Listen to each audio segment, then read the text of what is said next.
Hello, Global Theater. My name is Jerry Fielka. Today is December 14, 2022. We want to thank Rob Grant and his amazing podcast. I'm probably wrong about everything. It's an honor and a pleasure to be here with Todd Wolfe. Where in the heck you calling in from, Todd? I'm in the world famous San Fernando Valley, Encino to be specific. How cool is that? The first question is, what is the best thing for a human being? Well, from my perspective, the best thing, I'm all about music. Music has changed my life, my career, it's saved my life. And, not to say that my wife and kids and all of those other core elements to my life are not important, but I guess within the context of what your viewers are looking for me, it's music, and I like to say for myself that I have a musical soul, but a rock and roll heart. I love all music, but rock and roll is my preferred genre. It's very cool. What's your favorite form of information, how it comes into you? I am driven primarily by visual input, which is in contrast to how much I love music. So in terms of receiving information visually, that's the primary preference. Close second would be orally through my Yeah. ears, listening to podcasts like this, watching YouTube videos on how to play a guitar, which is something we talked about off the air. And for more complicated issues like how does the Copyright Office process a registration for a new copyright for a song, then I get into more visual and audio inputs so that I can get a complete understanding of whatever the subject is that I'm looking into. Some key words there. I love the word understanding. Thank you, Todd. You get it. So, why do you think humans collect or gather information? I think they do it for different reasons. It really depends on the motivation of the individual.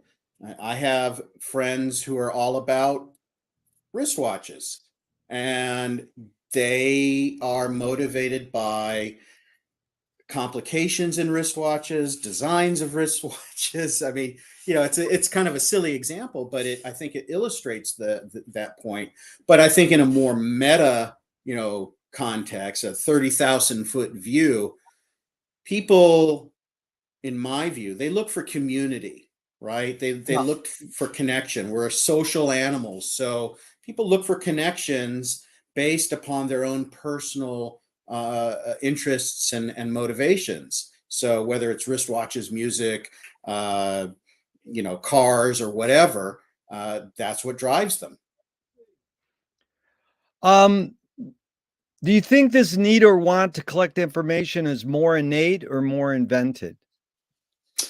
Well, you're talking about more about the nature of humans. To collect information, I think, is driven by a need that's hardwired into the human existence to know more about the world around you and differentiate yourself from everybody else.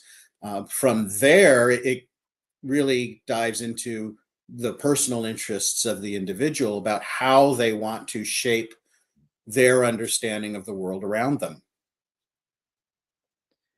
Very good, Todd. Thanks. Do thoughts create emotions? Absolutely. Absolutely. You can have idiopathic triggers for emotions that have nothing to do with what's going on around you externally. Maybe your brain just comes up with an unconscious memory that bubbles its way to the conscious mind, and that triggers emotions, good, bad, or otherwise. I think that's just a component to how our brains work. Fill in the blank, Todd. I don't know what I think until I. Pause. Nice. Can humans think without language? Well, there's a concept, and I forget the name offhand, where people see music in their head as Synesthesia. it's synesthesia. Thank you. So I think just by that one example, the answer is yes, of course they do. If you engage, or your mind is wired to allow you to engage in synesthesia, then you're thinking without language, although arguably you could consider music a form of language, but I'm interpreting your question as language in terms of English, French, Arabic, or whatever words and phrases that are traditionally associated with that word. Really good, because you anticipated the next question with that last comment. Chomsky says a language is not just words. It's a culture, a tradition, a unification of community, a whole history that creates what a community is. Todd, what do you do when language doesn't work, when language breaks down? Well, actions can help facilitate an understanding or a community in those times when language fails. For example, when I talk to my kids about music and the verbal communication is really missing the mark, then I can play music for them, or I can take them to a live performance of something, or I can show a music video to them, something to help give the verbal explanation more context, more humanity, more emotions, more depth. It's really good. Great words, humanity. So this is a stupid question. I know it's both, and it depends. But your observations of humans in general, are we more thinking beings or more feeling beings? I believe that for the healthy person, you can't separate the two. Yeah. I have a personal history where when I was younger, I tried, and this is an oversimplification, but effectively, I wanted to be someone like Mr. Spock. I'm logic, I act, I don't feel. And there's a whole funky dysfunctional backstory from that, but as I got older, and now I'm in my mid-50s, I evolved, I think, to realize that you can't separate the emotional from the intellectual. They work in harmony with a person, for that person to evolve into their best self. So I think, you can't just pigeonhole all of humanity into one or the other. It requires both. It's really good. Thank you. I agree.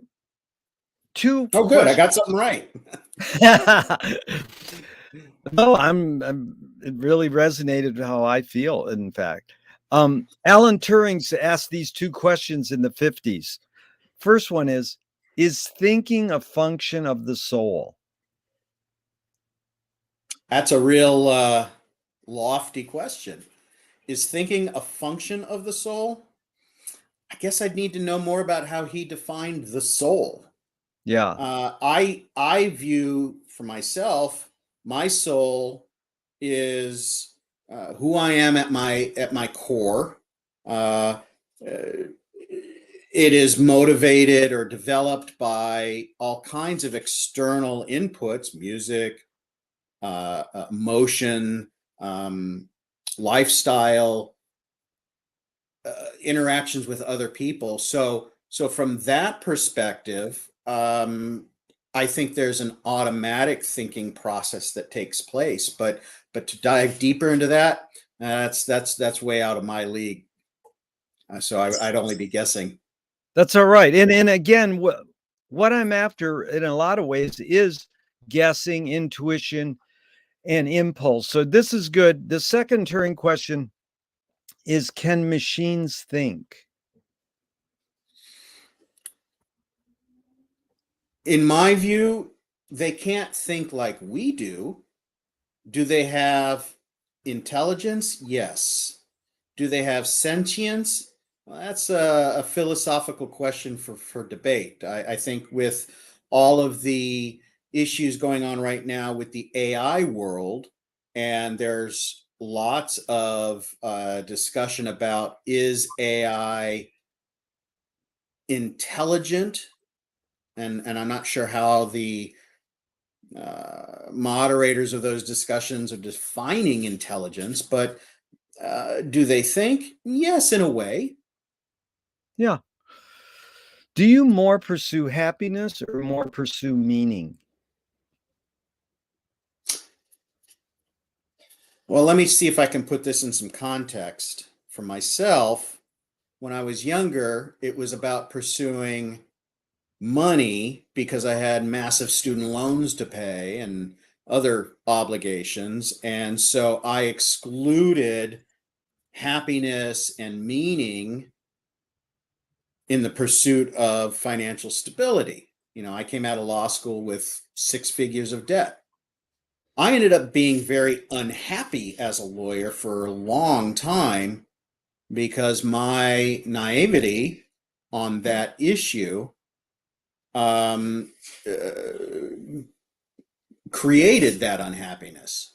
When I pivoted my career from other things to music, because music made me very happy emotionally and it had meaning for me, then I became much happier and I developed an approach to my life and career that meant don't chase money, chase happiness, and money will come as long as you're keeping things in perspective and reasonable.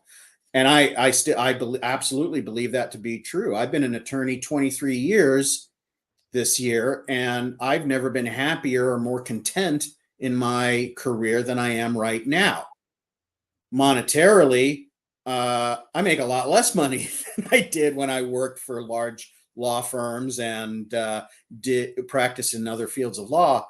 But I don't care because I'm Yeah. happy, and I discovered through my own journey that meaning and happiness were far more important than monetary gain. Yeah, very interesting because I got the question from Viktor Frankl's book, Man's Search for Meaning. He basically says meaning usually lasts and happiness doesn't necessarily last. But you really put it into context with the history of your life path. So that was very cool.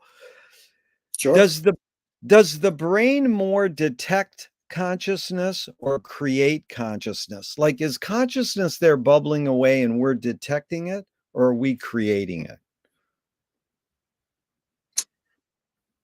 Not a subject I've thought about all that much, if at all, but in response to what you've presented, I would say the brain comes pre-installed with consciousness, and it is up to the individual to decide how they want to cultivate that consciousness into a path that sets a goal for who they want to be as they grow, both physically, emotionally, intellectually, and otherwise.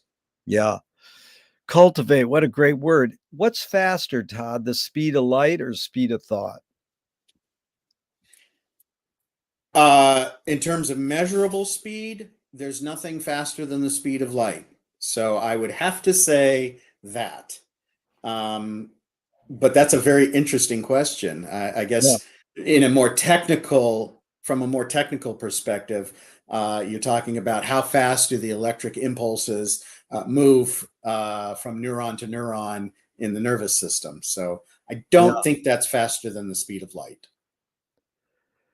Audre Lorde, the poet, said, "You can't dismantle the master's house using the master's tools." Yvonne Rainer responded to her and said, "You can if you expose the tools." What new tool do you suggest? Learn to tap into your authentic self. and your Wow, genuine self, that and is use good. that as a tool. Yeah. And I say that for Yeah, go this. ahead. I've touched on, how my career path, and, pivoting into music mid-career as I did was a very scary thing because I didn't know nothing about the music industry. I just knew that I loved music and I was unhappy doing what I was doing at the time. Um,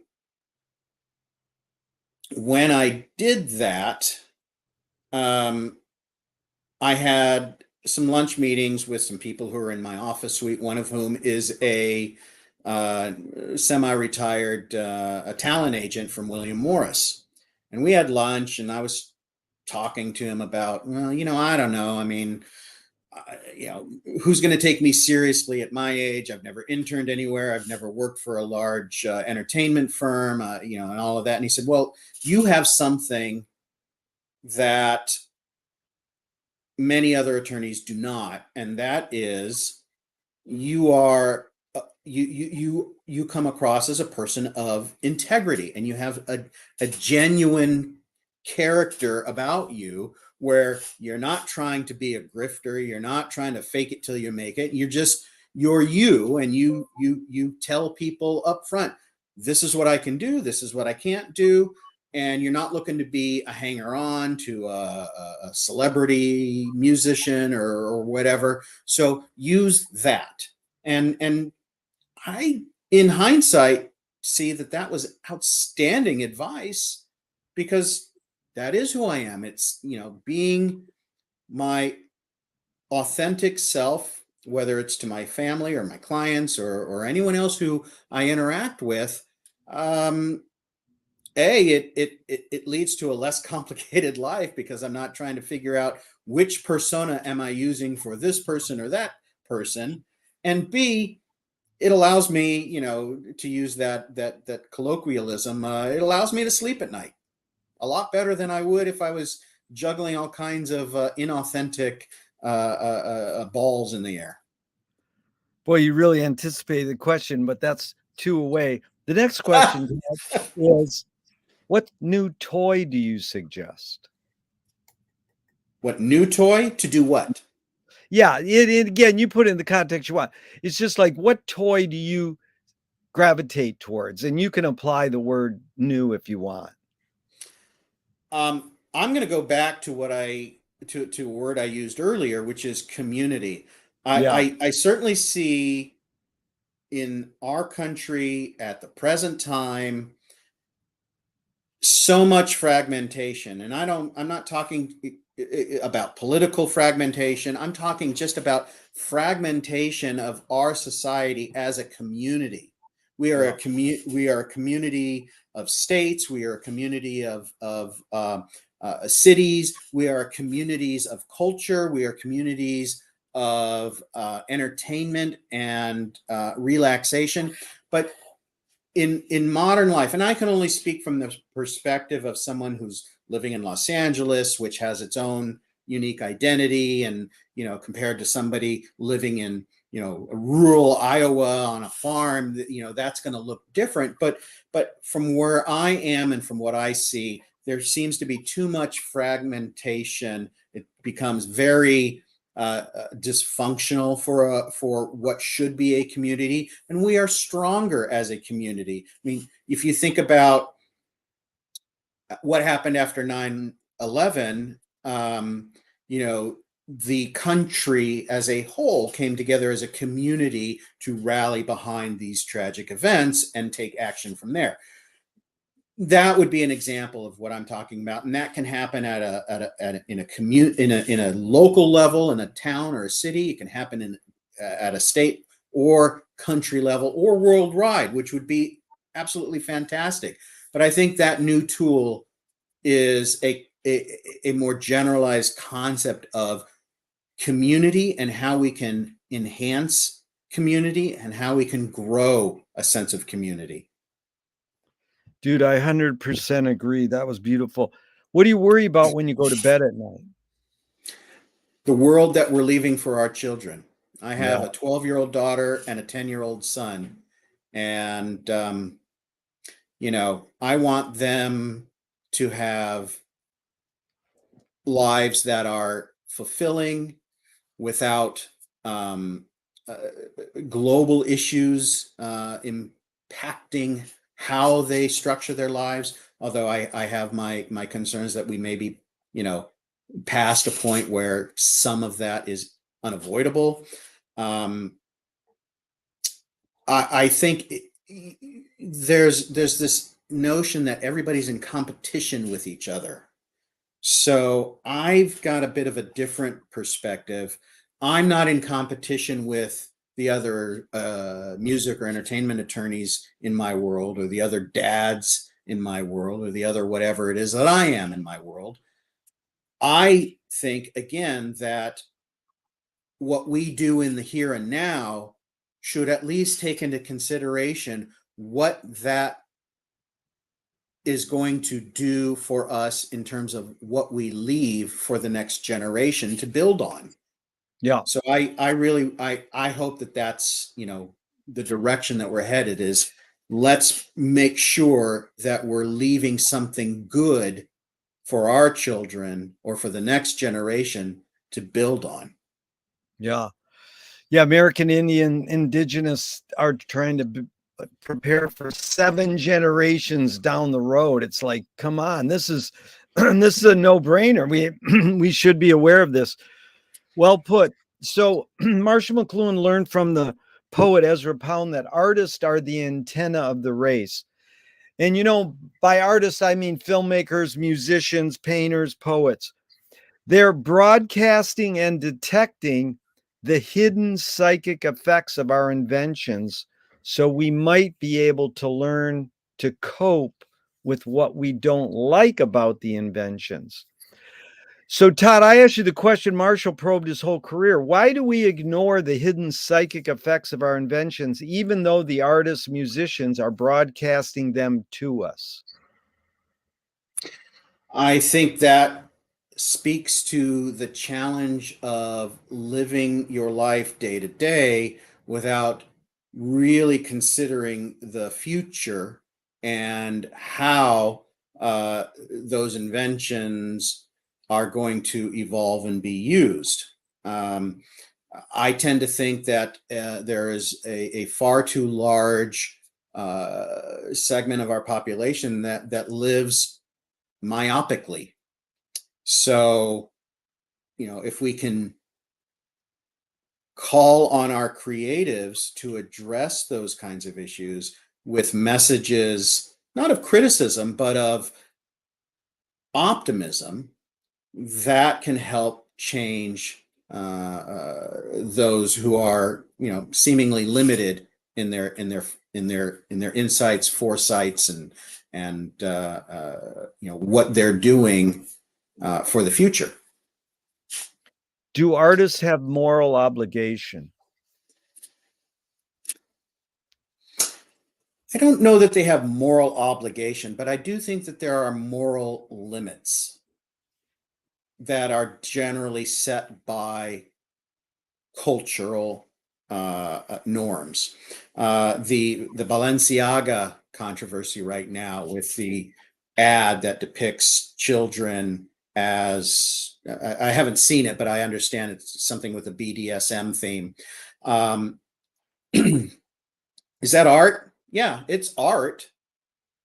Is it obscene? No, it's not obscene. Did it cross a moral threshold? Probably, yes. I mean, otherwise we wouldn't have this controversy. So I don't know that there are moral obligations, although I think there probably should be some general notions of moral obligation. But I do think that there are moral limits, and maybe that's just a nuanced, hair-splitting analysis. But off the cuff, I'll stick with that. Are you more afraid of new ideas or more afraid of old ideas? Old. Can you conjure up your earliest memory ever, or one of them?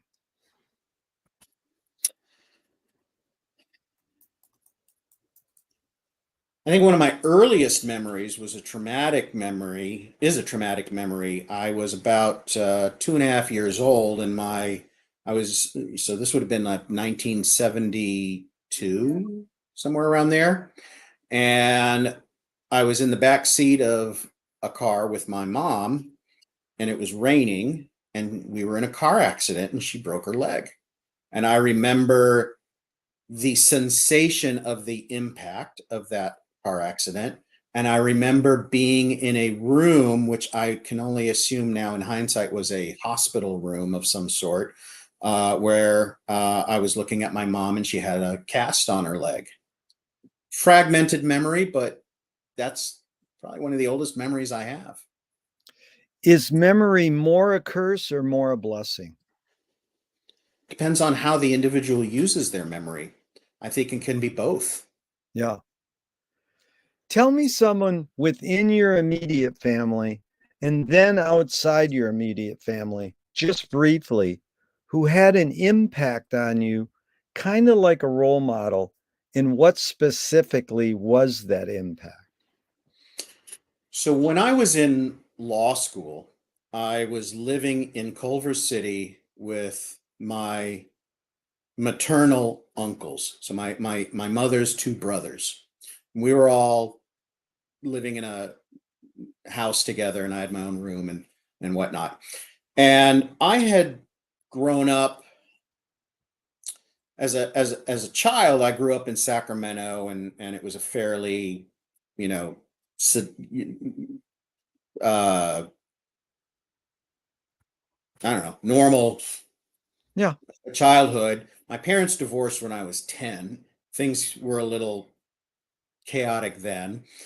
I lived with my father in high school down in Orange County, college in San Diego, and then I started law school here in Los Angeles at Loyola in 1994. So I moved in with them, and at that time, I had a fairly sheltered life. I was just a nice kid,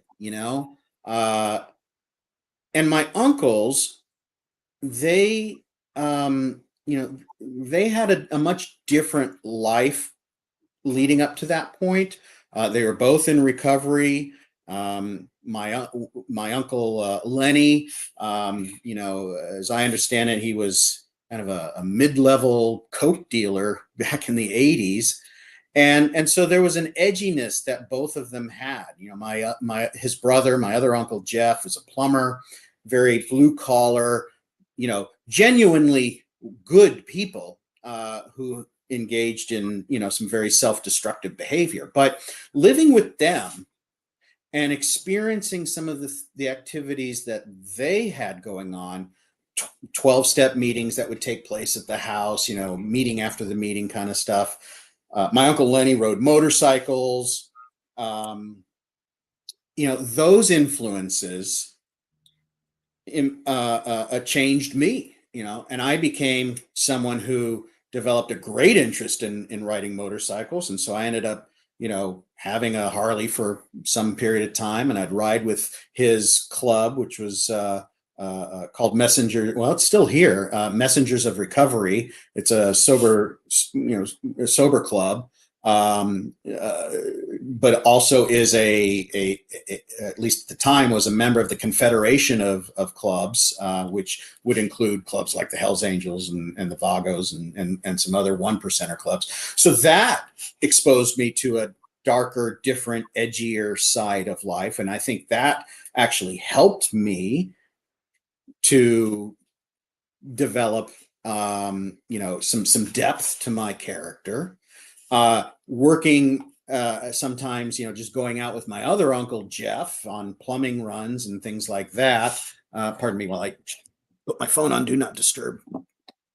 Got my hands dirty and had a different lifestyle than the college kid that was living in San Diego, kind of an educated surfer lifestyle, if you will. Yeah. So that was a huge influence on me, and I credit them both for for giving me this really cool, I think it's cool, dimension to who I am now. That's great. Really well put. You really put in words I could visualize it. Thank you. Now, that would be inside your family. What about outside your immediate family? Someone who had. Dave Grohl of the Foo Fighters. And what do you think you got from Dave? So the first time I met Dave was a complete random run-in. We both live in Encino, and I was at a little hamburger hot dog place here, and this was in 2012, and my son, who's my younger child, was, gosh, 2 months old, something like that. So I had my daughter, who was about 2.5, and then my son, and I had already developed a love for the Foo Fighters. I was a fan. Prior to that, I was a fan of Nirvana, and I was one of those guys for whom Smells Like Teen Spirit was life-changing for me. It pivoted me, away from the hair metal and new wave stuff that I was listening to in the 80s to grunge and rock and all of that. So I was a big fan of Mother Love Bone and Alice in Chains and Soundgarden, all of those guys. So fast forward, now I'm a fan of Foo Fighters, and this was also in a period, I think, of my life where I was really starting to develop that sense of I'm not happy doing what I'm doing. So I met him through sheer happenstance at this restaurant, and some people say don't meet your heroes because you might be disappointed. I can tell you he was the nicest guy. He was engaging, and my fandom went, into the stratosphere after that day. And then around the same time, I met a guy named David Vieira, who is now a longtime friend and client, who owned a company and still owns this company called Rock and Roll Pizza. And he had ties to Taylor Hawkins, the drummer for the Foo Fighters. So, I'll skip over some of the deeper details, but because of that meeting and because of the expansion of that connection to Dave personally, and then Taylor, and then I have since met with and done volunteer work where I've been around the entire band, and they're all super duper nice. I learned a lot. I learned that you can be a superstar of their caliber and still care about, kids and little people and, things that are going on around the world. Dave spearheaded a project called Sound City, which was a movie based on that famous recording studio here in the Valley. And I thought that was absolutely amazing. And, then he did Sonic Highways, which was an HBO series.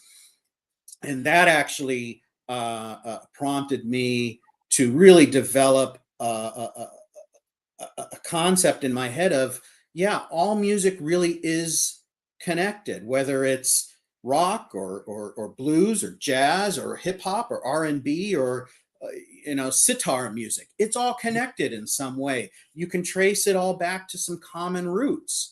And I loved that concept that all music is connected, that we're all on a sonic highway. If we choose to be on that, if music is an integral part of your life, like it is for me. So I learned that from him. I mean, it opened up doors. I volunteered with Dave at Dime Bash, which is a charitable event put on by Rita. I think her last name is Haney.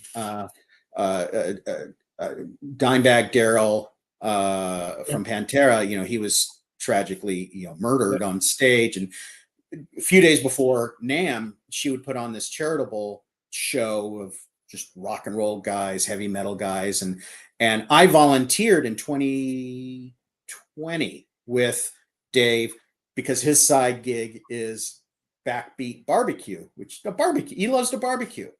Yeah. And we would talk, and he actually got on the phone with my daughter, who was 8 at the time, and had like a 5-minute conversation with her about homework and, eating sweets and stuff. I mean, just being around someone with that kind of a character, I watched and listened and learned, and so much of what he and the other guys in the band stand for, do, how they interact with the people around them. We talked about being genuine and authentic. There's so much of that in those guys, and it taught me so much about myself and what really drives me. So I would credit the band generally, and Dave specifically, as a massive non-familial influence upon me. It's really well put. And, I'm a fan of Sonic Highway's episode on New Orleans. They really did justice to the meters. That's a really great episode. Absolutely. I mean, And, yeah, really, I became a fan of Trombone Shorty after watching that episode. there you go. They did watching him with the cyclical breathing and just unbelievable. Yeah. And through that band as well. And I think he was also appeared on one of the episodes of Sonic Highways is Gary Clark Jr., who I've met many times, and what a wonderful person. Just absolutely a wonderful person. So yeah, extending that conversation is through that band. I've been exposed to all kinds of different artists that I might not otherwise have run across. Yeah. Back to that word connection. So were you raised a particular religion? I was raised as a Jew. I'm Jewish by religion and culture. I'm the grandson of Holocaust survivors on my mother's side. And up until basically my bar mitzvah when I was 13, I was engaged in the formal Judaism practices, sort of on the line between conservative and Reform Judaism. After my bar mitzvah, my parents were divorced. They were, off doing their own things, and formalized religious practices really became an afterthought for me. So, after age 13, I really didn't have any significant formal religious influences. At this point, I consider myself more of a spiritual person. I still identify culturally Jewish. I'm also a Freemason, and in Freemasonry, reference to God is often referred to as referencing the great architect of the universe. And yes, I believe in a higher power, but it's very non-conventional in terms of, a Judeo-Christian concept of some white guy sitting up on a cloud with a beard and saying, you're good, you're bad, or whatever. I really resonate with the notion of a great architect of the universe. I like that. Do you pray? Not in any conventional sense, no. If God does exist, what would you like God to say to you after you die?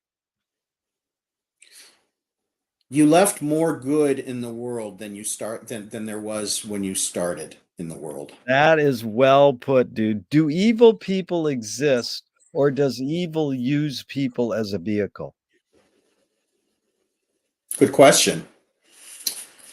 I don't know that evil has its own sentience as a concept. You're hearkening back to Heart of Darkness kind of philosophical concepts. Yeah. I think there are evil people in the world. The obvious one, given my family background, would be Hitler. He's evil. So I don't know. I mean, I can't really extrapolate and say, is evil inherent in the person or not? Are they influenced by exterior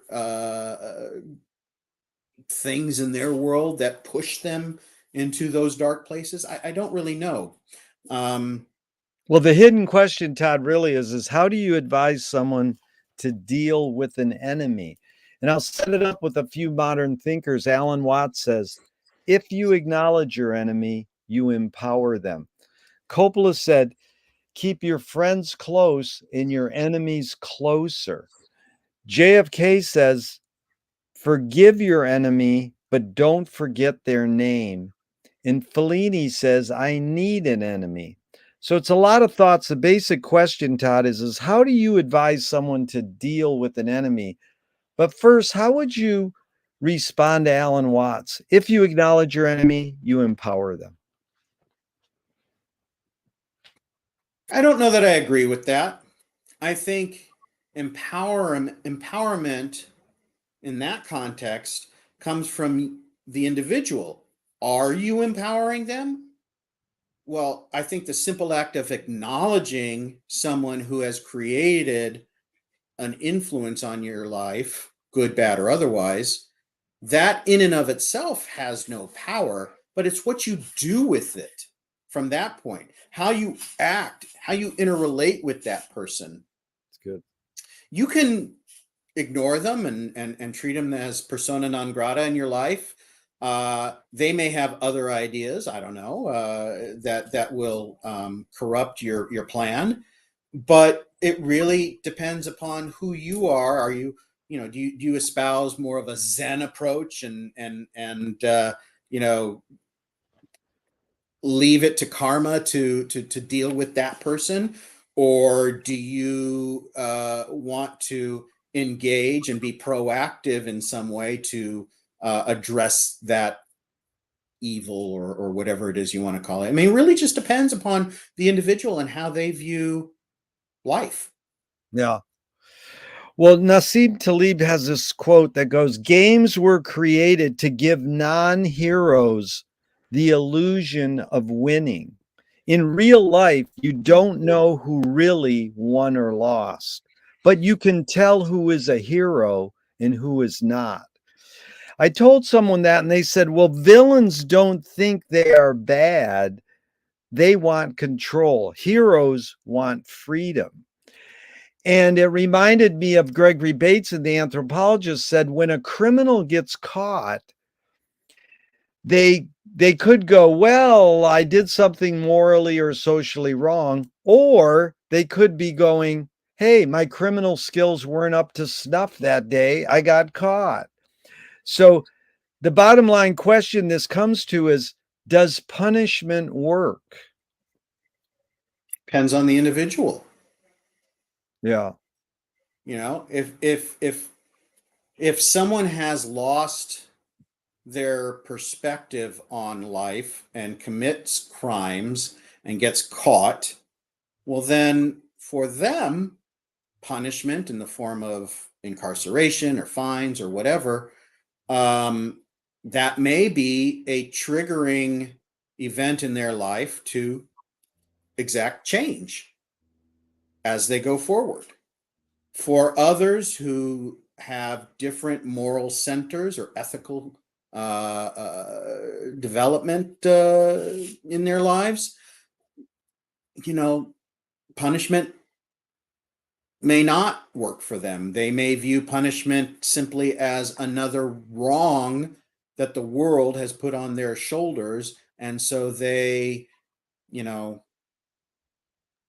turn more towards the side of anarchy or evil doing or chaos because that's their cry or that's their contribution to the world of, hey, I have been wronged and I am letting the world know through my actions that I have been wronged and I'm hurting. Yeah. So James Joyce was the first projectionist in Dublin about 100 years ago. He basically checked out. He said, this is stupid. Why should I go inside a building and see a movie of a tree when I can go outside and see a real tree? Years later, Faulkner said sometimes the best fiction is more true than journalism? Why do we have to recreate things in order to get them? Why do we have to go to a theatrical play of people acting out life? Why don't we just live life? Oh, I think a balanced life will beget a very good worldview or human view. And yeah, that can be enhanced by going to see a movie. It doesn't have to be a movie about a tree. It could be a movie about blue people living underwater in Avatar, which I guess the sequel is coming out. You're never going to see that here, but it's a creative work that inspires imagination. It inspires critical thought for the people who really want to think about it, but it also gives visual stimulation in the sense of you're never going to see this in the world. But then you have the other side of things.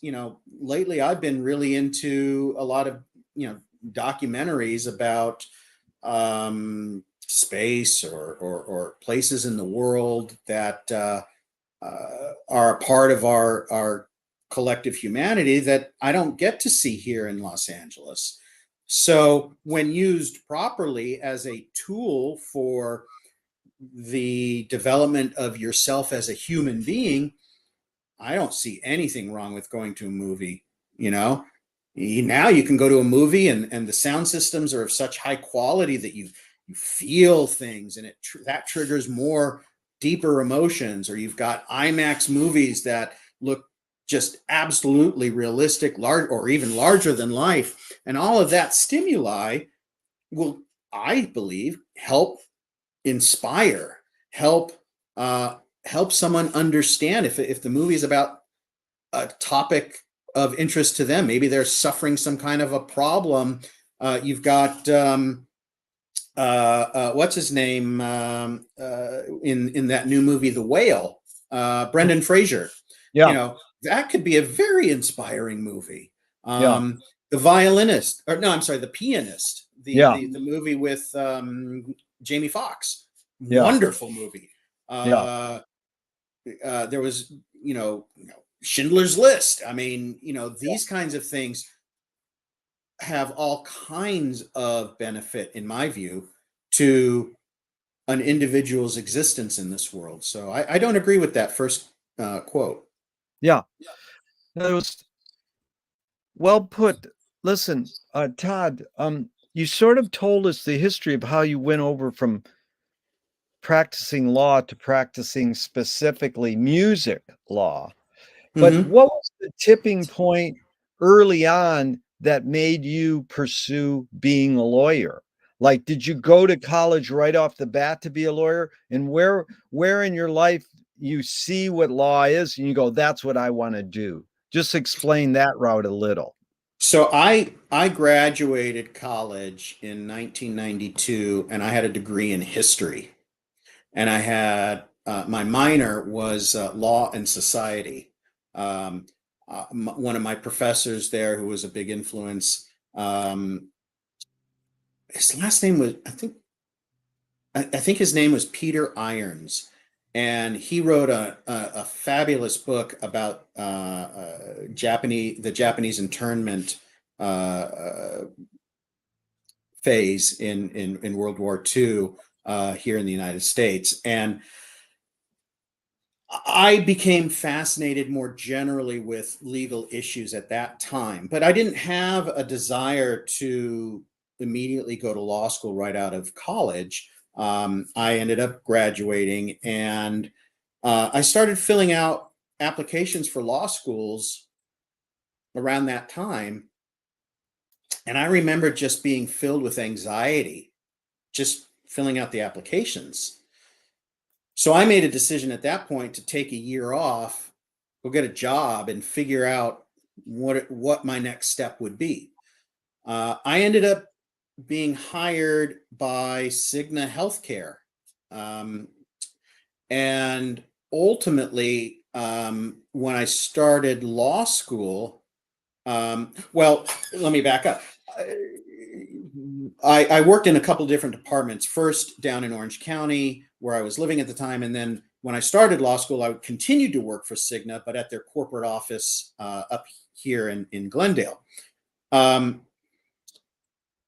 So when I was working in Orange County, I realized, well, if I just have a college degree, I'm going to be kind of limited in my options as a professional, which I knew I wanted to be a professional. I just didn't know what did I want to be a CPA? Did I want to be a bond trader? Did I want to be a real estate broker, which was something I learned a little bit about at that time.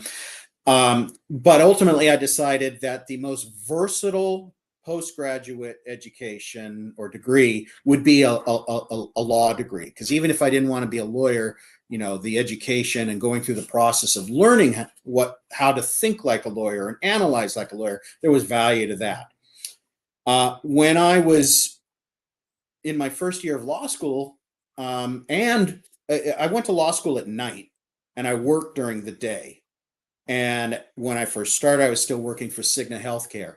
The general counsel of the company is a woman named, she's still around, but she doesn't work for Cigna anymore. Leslie Margolin. And I remember I was failing a couple of my law school classes as a first year law student. And I had developed a friendship with Leslie, and we were talking one day, and she said, Todd, you've got to figure out which career you're pursuing. Are you pursuing a career in on the administrative side of healthcare, or are you going to be a lawyer? And you need to choose. And so that helped bring the choice that I had into focus. And from that point, I quit the job and I went back to law school the next semester on academic probation and made a concerted effort to raise my grades. And I did, and I graduated. I wasn't at the top of my class. I wasn't at the bottom. I was, somewhere in the middle.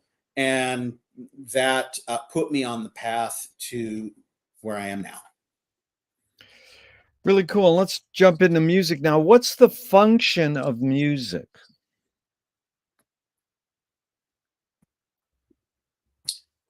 I think the function of music is a fundamental part of who we are as human. Yeah. It enhances who we are. It's amazing.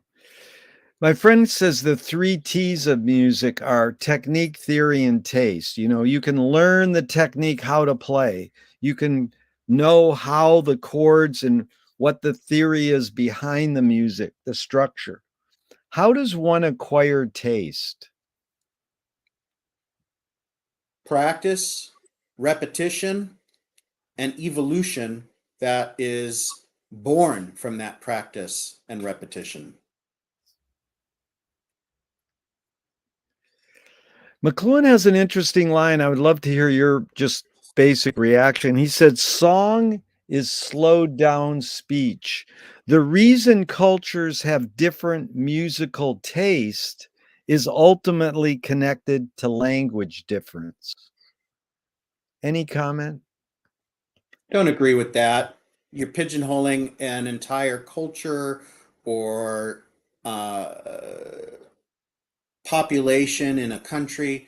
I mean, you'll find fans of hip hop everywhere where it's available to listen to. You'll find fans of metal everywhere. Yes, in countries like India, the predominance of Indian, sort of the Bollywood type music, yeah, you're going to see the majority of people gravitate there.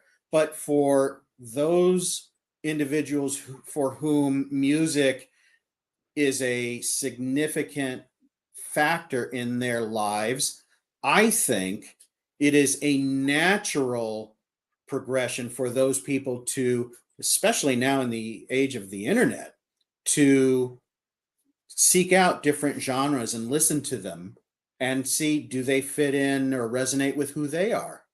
For example, I have a consult with a potential client tomorrow who lives in Turkey. And he found me through the moderating work that I do for some Clubhouse discussion rooms on music. And how do you beat that? It just shows music is universal. Oh, by the way, here's my Sonic Highways tattoo. We were talking about that earlier. Nice. Well, this is interesting. What's more fundamental, music or language?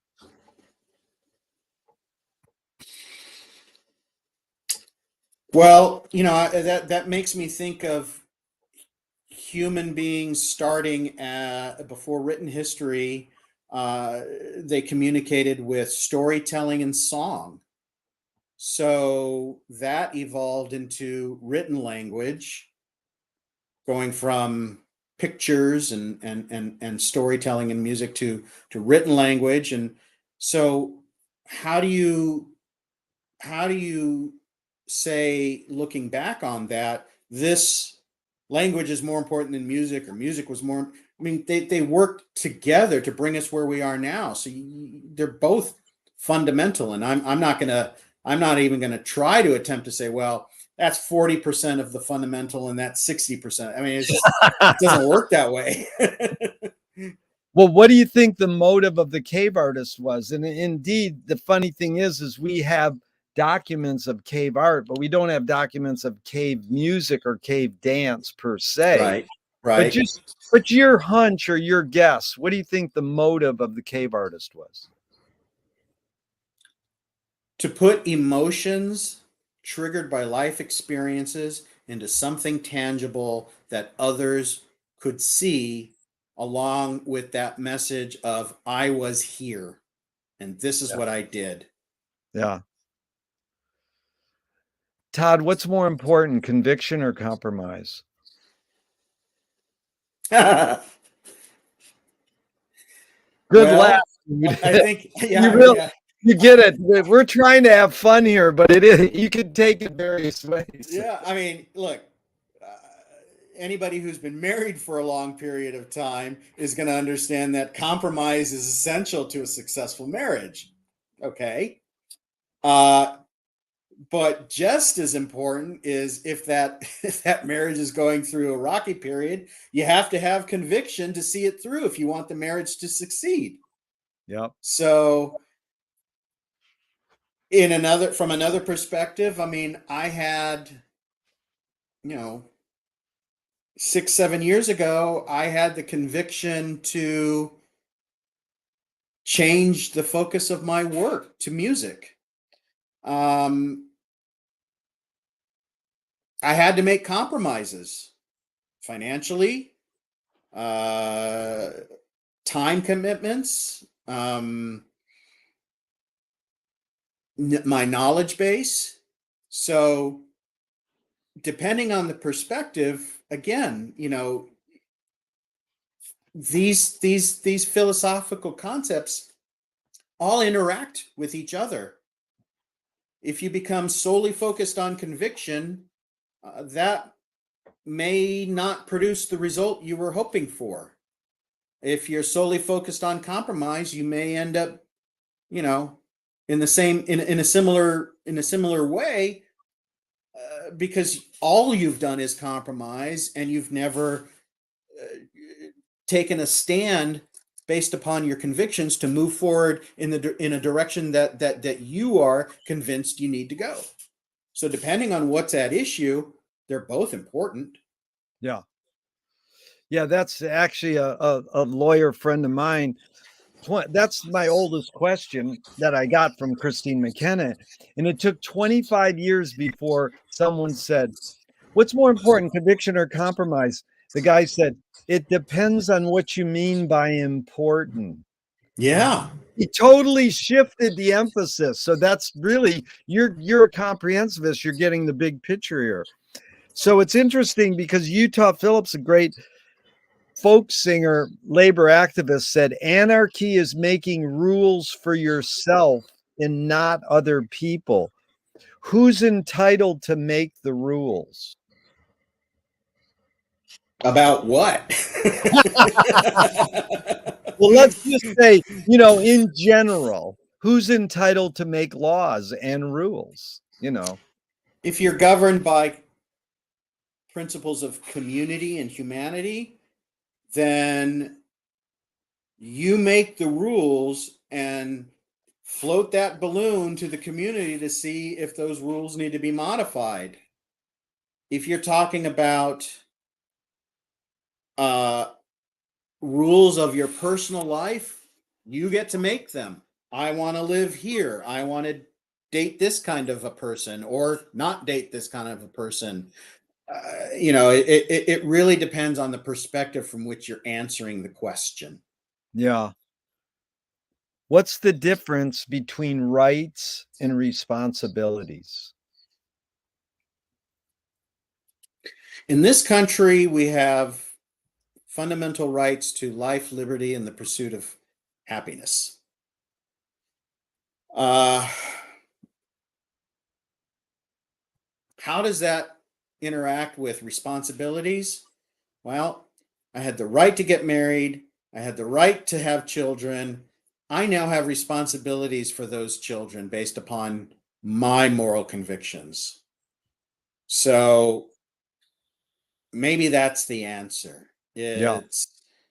If you have the right to do something, then inherent in that right may be responsibilities associated with the action you took in expression of that right. What's the difference between rebellion and revolution?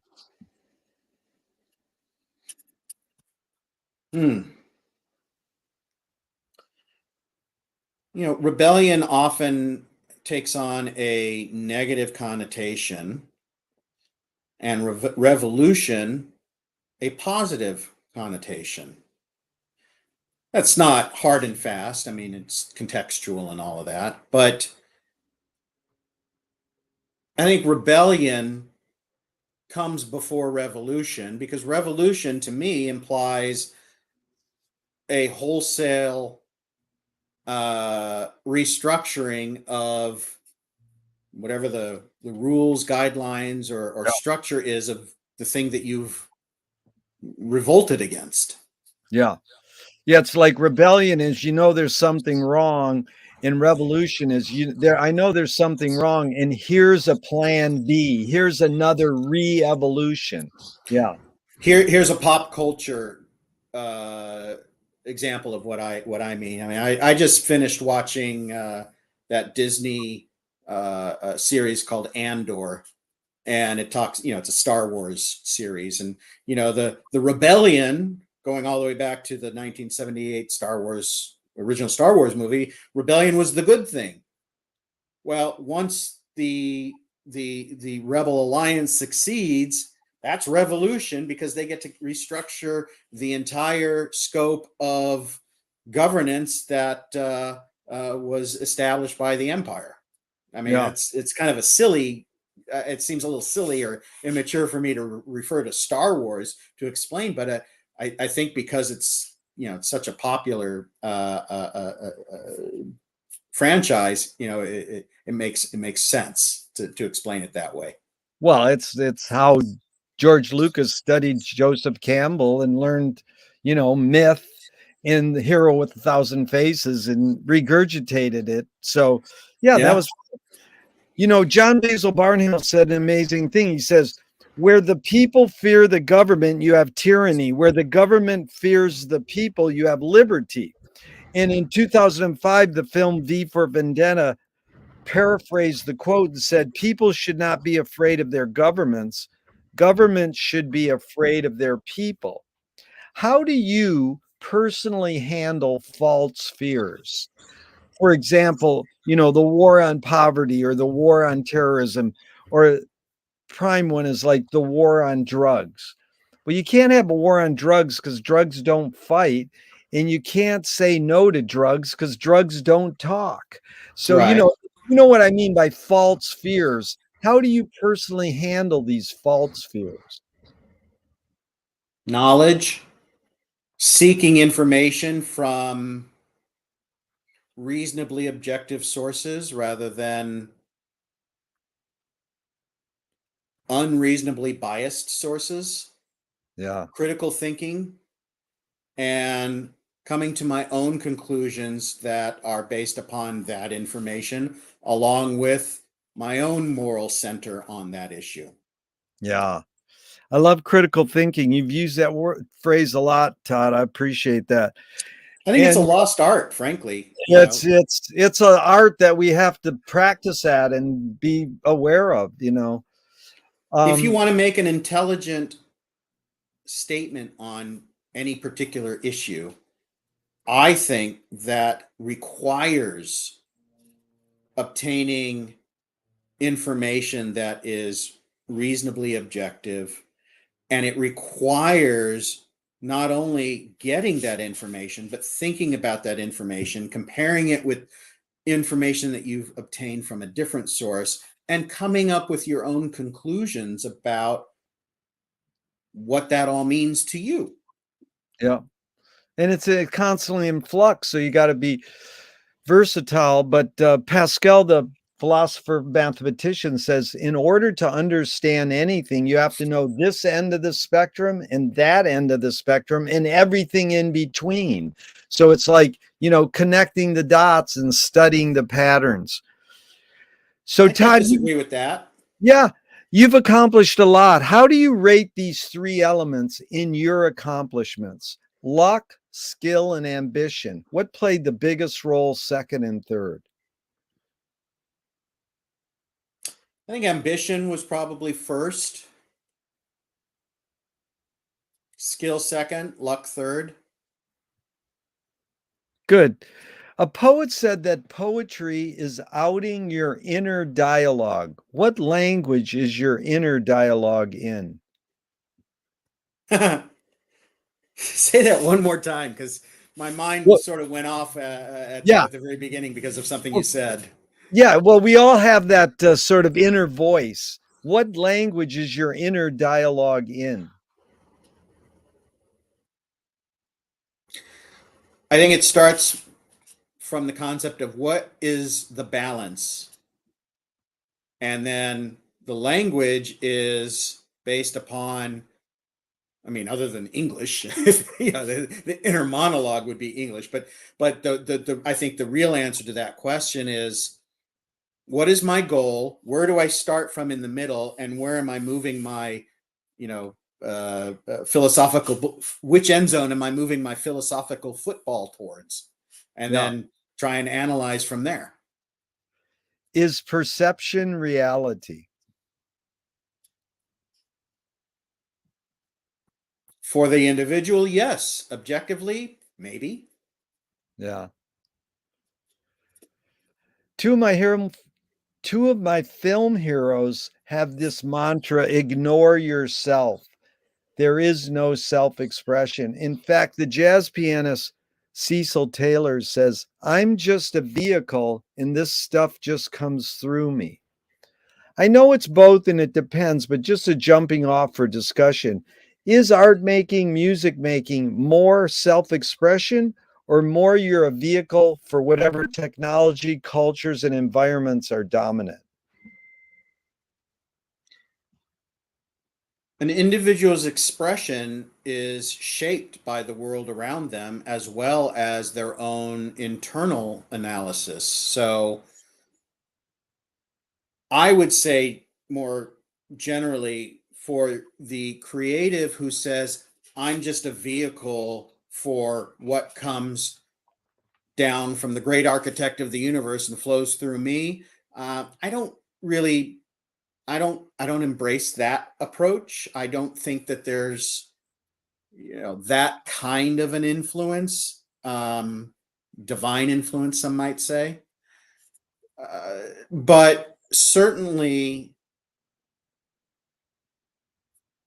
we as humans will respond in any number of ways to the world around us immediately and generally, especially now with the availability of information worldwide. So, again, it's an intertwining of those two concepts: external influences and internal drive and motivation and creativity. Um, you know, for the creatives who say, God gave me this gift and I want to share it with the world, or sentiments along those lines. Those are great sentiments, but to ask the deeper question of, well, did that come from God? No, it came from you. You did it. Yeah, and maybe that raises a few eyebrows, and I apologize. I'm not criticizing organized religion or those concepts at all. I'm saying my personal Yeah. approach on this is, we are all products of the world around us. We are influenced by everything around us, and we are influenced by who we are inside of us and how we interpret and react to those external stimuli. So, having some soul and putting that into your creative work, I think is a great way to express oneself. But that expression is constructed of all kinds of external and internal concepts. Can art making, music making be egoless? Sure, why not? Yeah. If that's the artist sets out to create something without their own ego in it, or if they are simply motivated to create in that fashion without a conscious thought of it, why not? Really cool, Todd. This has been fun, man. You got about 20 more minutes. And the next question is, I asked Michael Apted about 40 years ago. He was making a documentary on a Russian rock star. I says, why do rock video editors feel so obliged to edit fast? Most people don't know rapid montage was invented in 1922 by Abel Gance in France, but it really flourished in the 80s to the Mm-hmm. point where Marty Scorsese said, I cut my films faster because of MTV. And you had this flourish of fast editing on the rock videos. And Michael Apted said to me, because we've learned to take in information faster. So I asked this question with a bias. Can we literally learn to take in information faster, or are we just brainwashed to believe we can? I think we can. Just as a side note, I think the editing techniques you referred to are not only geared for the reader, viewer, listener, whatever, to take in the information faster, but that kind of editing also creates a particular sense of emotion or anxiety or whatever because of the speed of that information. Now, to your latter question, yes. I mean, I if I'm watching a video about, I don't know, I watched one yesterday about the sinking of the uh, naval warship, the aircraft carrier, the USS Oriskany, excuse me. And I thought the whole video itself was fascinating. But my point on this is, I watched it on YouTube and I played it at double speed Yeah. because I didn't want to watch a 50-minute documentary on all of the stuff that they went through. I wanted to watch a 25-minute No. documentary on that. And did I miss details here and there? I probably did. But was I satisfied with what I learned after having watched the documentary at that speed? Yeah, I liked it. So I think we can learn at faster speed. I think that is a great development in our modern day abilities, but that has to be tempered with understanding you will miss information when you're watching something at faster speed or not giving your brain time to digest the information. So, all within reason. The hidden question really is it literally possible for humans to multitask?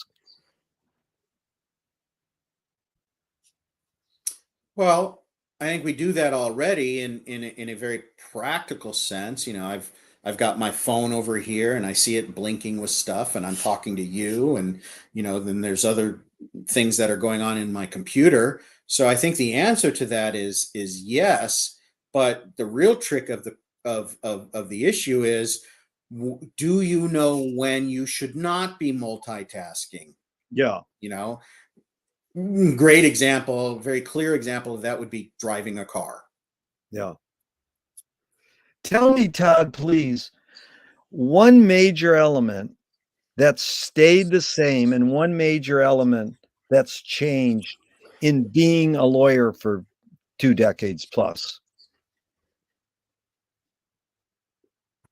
Well, there are procedural elements that have changed. I mean, what I mean by that is, when I was a new lawyer, you couldn't appear at a court hearing by phone. You had to be there in person.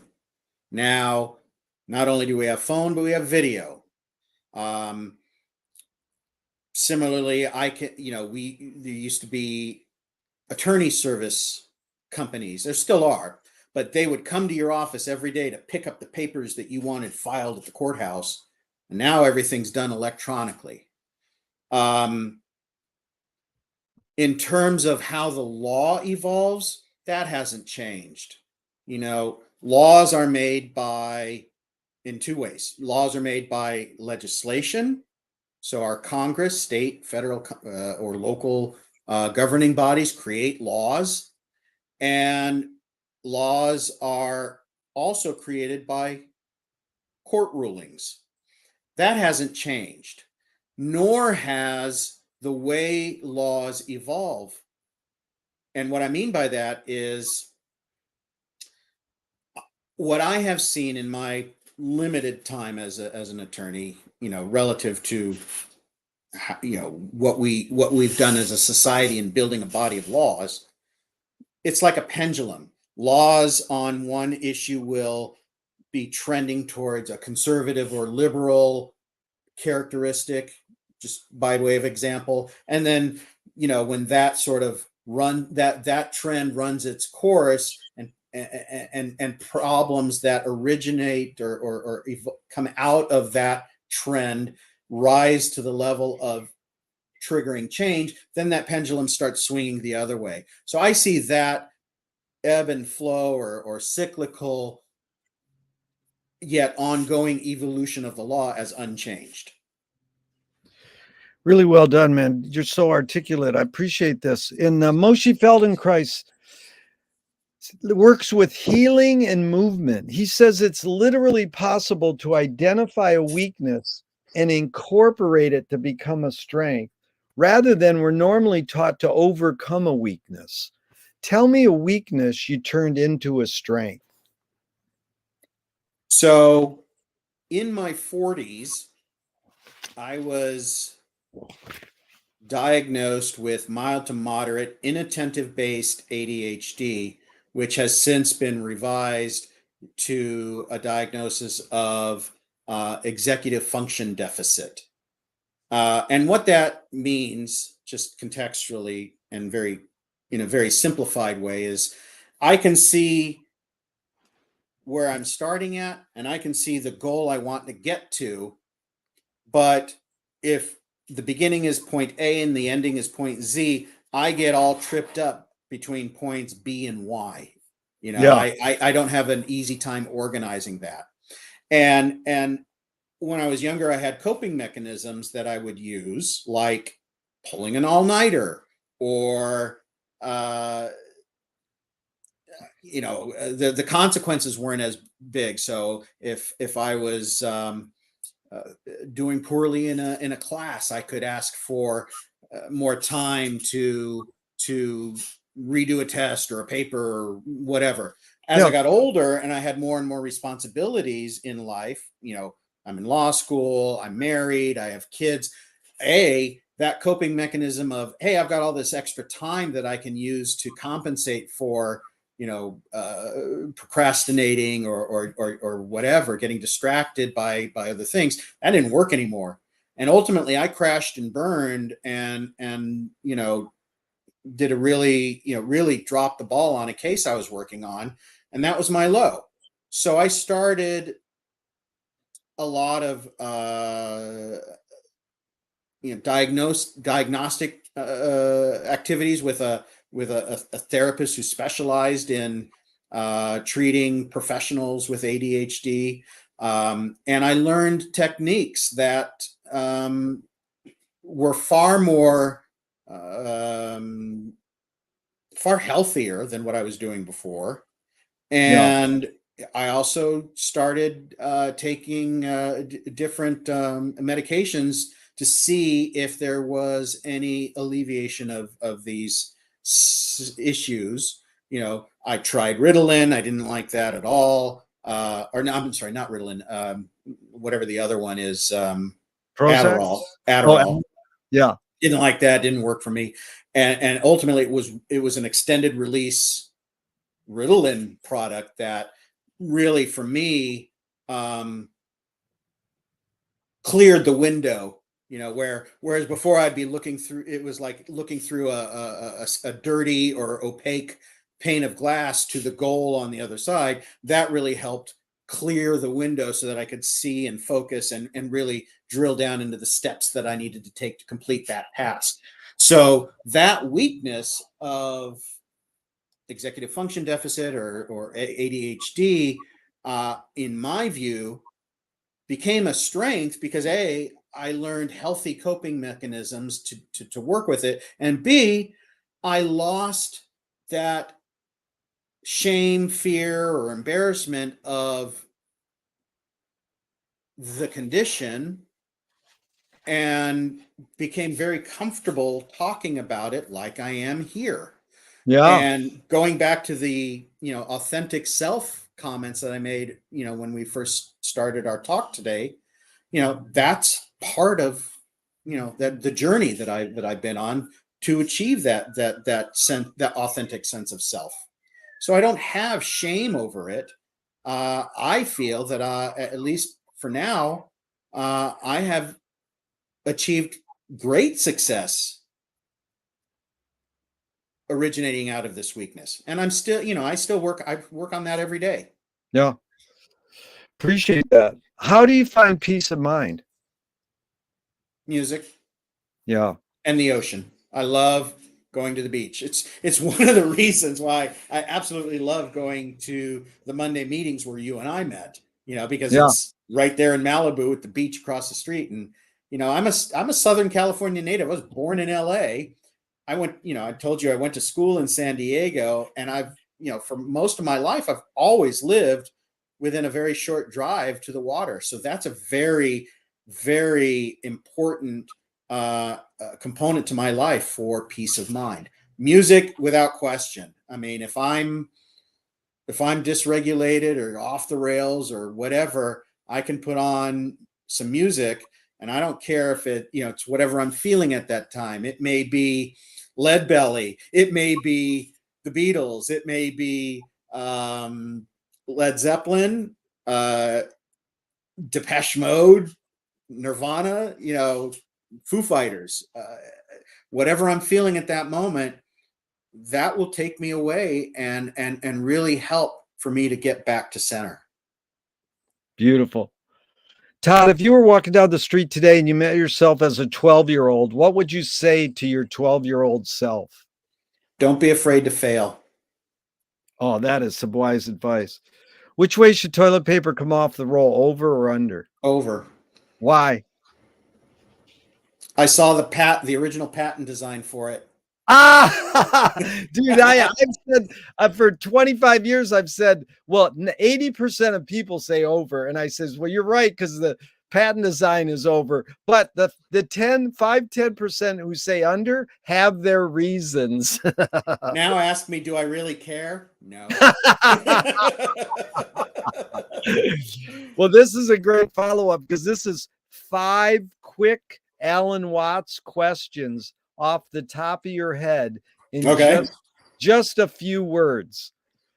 1, who started it all? You did. Are we going to make it? Yes. Where do we put it? In our collective history. Who's cleaning it up? The next generation. Is it serious? Always.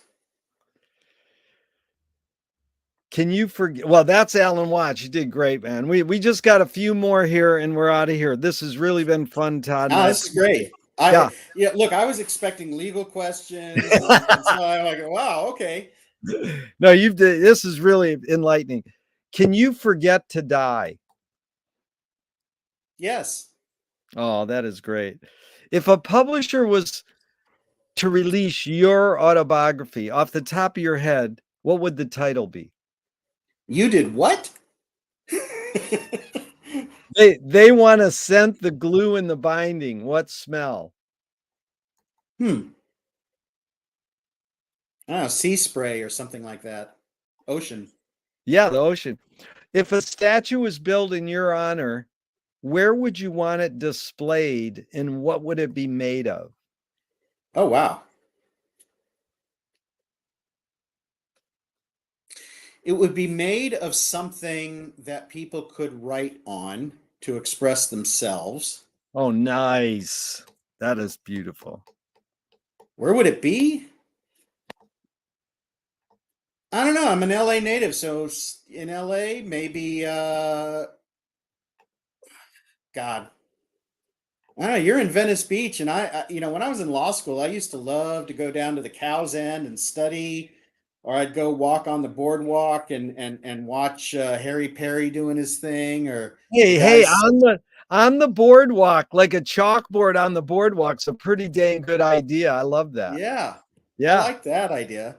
Just something that's accessible to people. Yeah. Hopefully there aren't any people who want to abuse that opportunity, do something destructive. Todd, tell me something good you never had and you never want. Something good I've never had, but I never want. That's a tough one.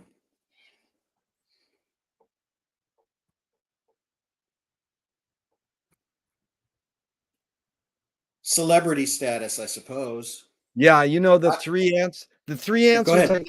the 3 answers I get the most are money, fame, and heroin. Well, money's always nice. It Yeah. helps. Fame, there's a lot of strings that come along with fame, and I don't think people outside of the entertainment industry really understand. Not apologizing for celebrities Yeah. on those kinds of things, but there really is a lot that when you hear celebrities complaining about how much work they do, and from the outsider's perspective, it's like, you're a celebrity, you can do this, that, and the other. Well, Yeah. yes, that's true. There are great perks that come along with being a celebrity, but there is a lot of minutia and stress and issues like not being in control of your own life that also come into play. So Yeah. having an understanding of what that life is really like, I think would change a lot of minds. Yep. If you were in a vat of vomit up to your neck and someone threw I'm sorry, you cut out. if you were in a vat of vomit up to your Ugh. neck, someone threw a bag of shit at your face, what would you do? Duck.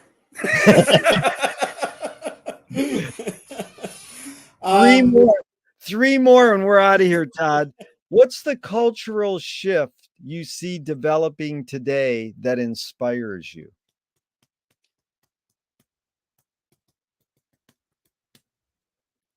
In many ways, I like the development of the AI and NFT world, not as a monetizing, big money making Yeah.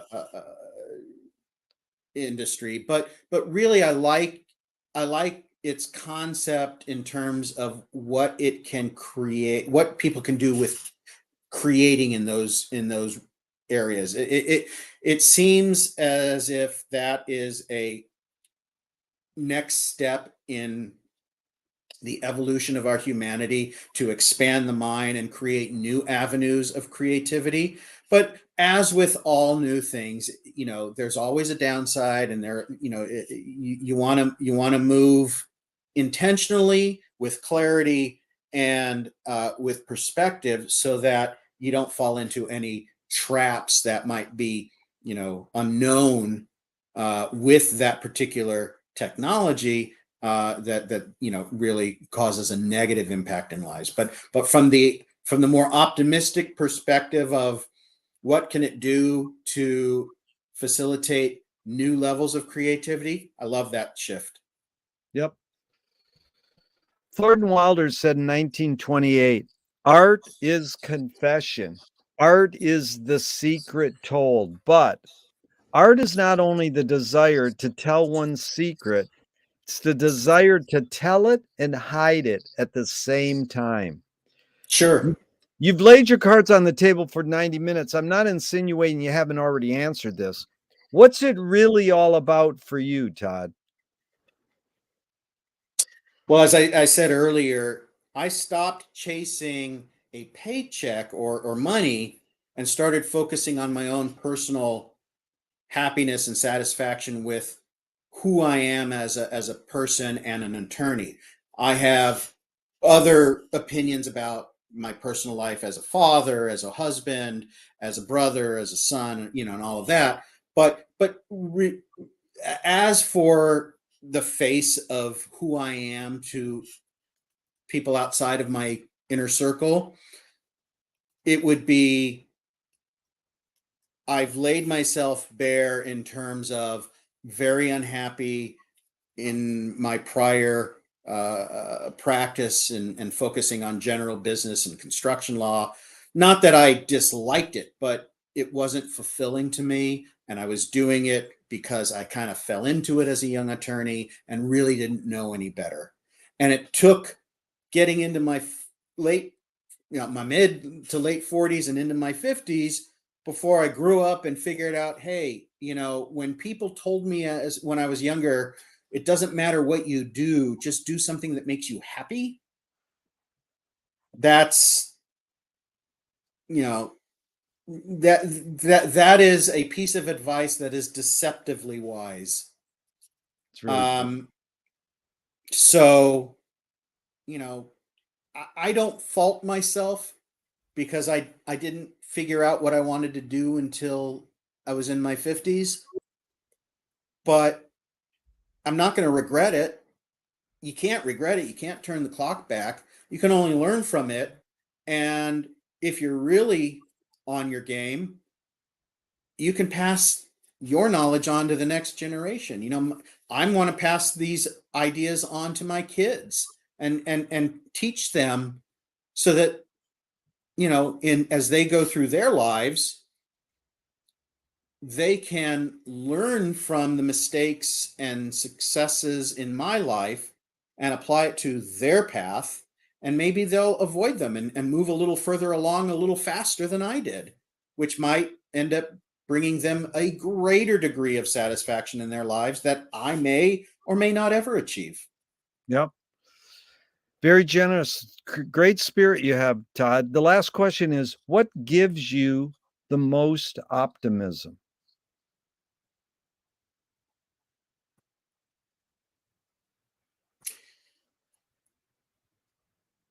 I put trust that despite setbacks or backwards, in my view, backwards thinking or backwards acts that really drag us down as a community. Just when I think the whole world has gone to shit, something will happen that sparks a renewal of faith, a renewal of trust in the world around us, or in my life, if it's something, more personal to me. I mentioned the influence of my uncles on my life when I was in law school, and with their path through sobriety, I came to learn the I forget what it's called offhand, but the prayer that says, God grant the serenity prayer. Yeah. Grant me the serenity to accept the things I can, to accept the things that I cannot, to change the things that I can, and the wisdom to know the difference. Yeah. With all of the problems in modern life and our world today, those are, so many of those things are just so big, and you feel helpless. But what I fall back to is, well, maybe I as an individual can't affect change at that scale, but what I can do is lead my life in an authentic way and create some positivity out there that creates ripples. And Yeah. if I can make my little piece of the world around me better, then maybe, if enough people are doing that, it creates a much larger change. Yeah. It's really beautiful. And, we didn't really even spend much time the first moment we met, but I got to hear you ask one question at the Composers Breakfast Conference. I said, I want to interview this guy. And it Oh, really, what was it that I said? I forgot, but I just know it was like, this guy's intelligent. He'd be a fun 90-minute podcast. So it really's been cool, Todd, because the first question, what is the best thing for a human being? Wilhelm Reich said the best thing for a human being is another human being. And you said community and connection. And Yeah. the last question is, what gives you the most optimism? I got that from the question they asked Groucho Marx at the end of his life. And he said, other people. So it's really been grand having this time to connect with you and share, commonality in just discussing the human condition, and especially because music brought us together. So even though I'm going to hit the end broadcast button, I hope our conversation can boogie on forever and ever. Thank you so much, Todd. Absolutely. It's been an honor, Jerry. It was a very surprising and fun chat. I really appreciate it. Thank you so much. And to you. All right.